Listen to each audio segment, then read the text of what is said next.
Kuya? Kuya, tulong. May lalaking nagpapanggap na kamag-anak ko. Gusto nila ako ikulong sa bahay nila ulit. Kuya, tulungan mo ko. Huwag niyo akong ibibigay sa kanila. Please. Halika. Nay? O anak.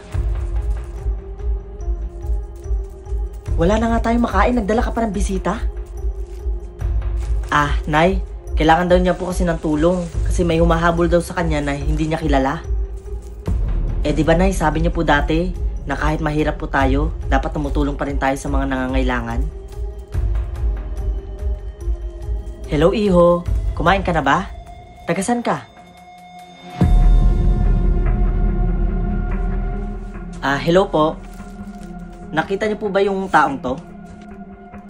Kahapon pa kasi siya nawawala eh.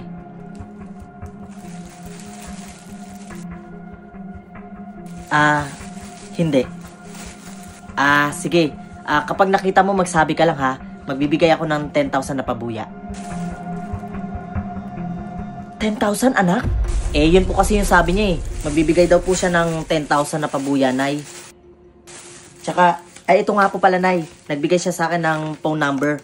Kontakin ko daw po siya kapag nakita ko daw po si Marvin.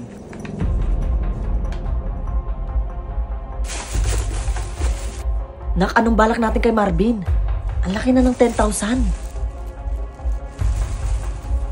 Teka, sigurado ka ba na nakita mo talaga tong taong to? Ang taas na ng inakyat natin eh. Bundok na pala to.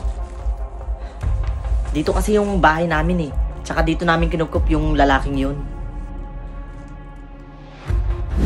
Hindi ko siya kilala eh.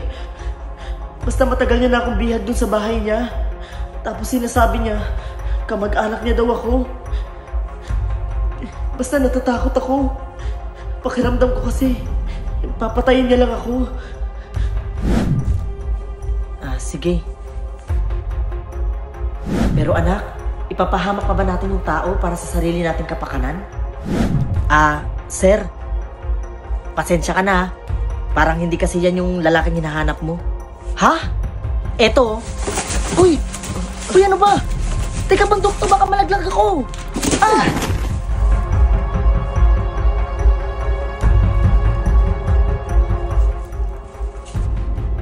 Marvin, Iho? Sigurado ka ba na dito na yung bahay nyo? Oho, para nga tayong nasa palabas na eh. Yung ganito yung happy ending. Sana nga kasangkapanin ka pa ng may kapal.